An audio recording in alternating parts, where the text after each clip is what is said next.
It's springtime, the weather is warm, the sun is shining, and you've just pulled into your campsite. You open your tent bag to find a mess of poles, canvas, and stakes from last year. You search and search for the instructions, but they're nowhere to be found. Well, not to worry. I'm David Stabinsky, and I am here to help you pitch that tent. The materials you will need are a tent, a ground cloth, a rubber mallet, a broom and dustpan, and optionally a high visibility tape. Step 1 is to find a suitable area.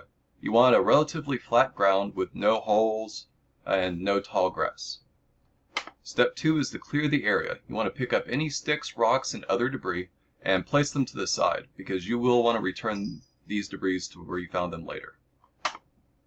Step 3 is to lay out the ground tarp. You will want to place this tarp in a clear area, and you want to have the longer side in the direction of the tent entrance. Step 4 is to lay out the tent. You want to unfold the tent on top of the ground cloth and then position the entrance as you desire. I recommend placing the entrance to the west so that the morning sunlight is not in your eyes. Step 5 is to extend the poles.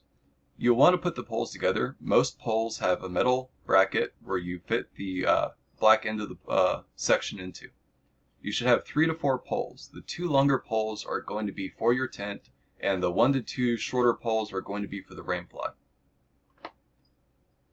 Now you want to lay the poles across the tent. They're going to go from corner to corner and cross in the middle. Step 7 is to secure the top of your tent. There should be a hook, string, or Velcro in the middle of the tent to secure the poles where they cross. Step 8 is to place the end of the poles in the holders. This step is better if done by 2 people, but it is perfectly doable by yourself. What you see now is the end of, or is the corner of the tent, and this will fit into the end of the pole. It will be a ring with a peg on it, and it will fit into the hole like so. After you have all 4 corners put in, your tent will look like this.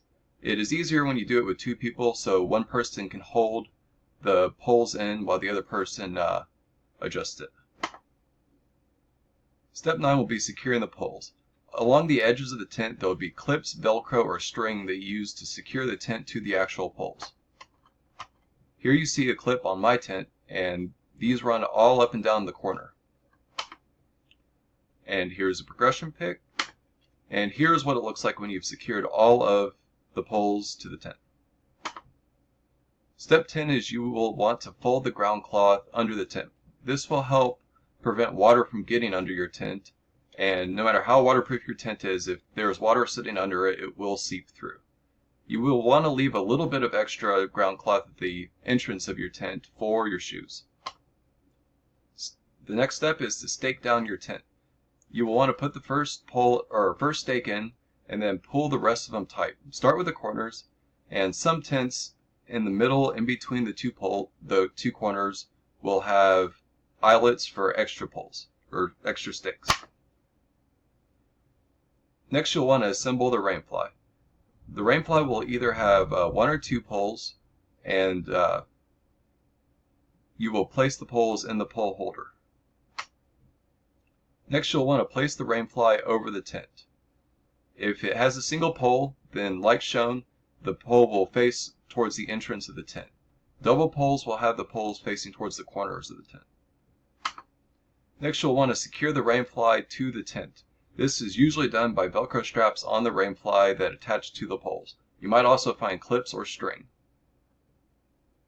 And there will also be buckles or hooks that attach to the rings that we use to secure the ends of the poles to. Next you'll want to stake down the rainfly. Almost all rainflies have some sort of rope with a loop at the end. You'll want to take this loop, put a stake through it, and then stake it about a foot away from the corner of your tent. All of these ropes will have some sort of mechanism for adjusting the tension on them. You want those ropes to be nice and taut so that your rainfly will repel rain.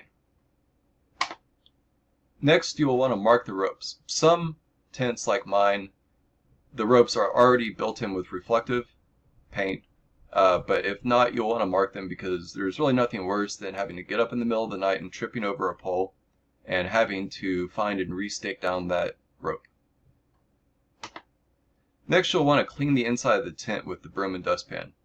This is a step that most people usually miss whenever they leave camp, and it can be pretty dirty. You always want to make sure you remove your shoes before entering the tent. Congratulations, you have successfully set up your tent. In order to take the tent down, just follow these instructions in reverse. Please remember to put everything back where you found it, and police the campsite for any trash that you might leave behind. Remember, have fun and leave no trace.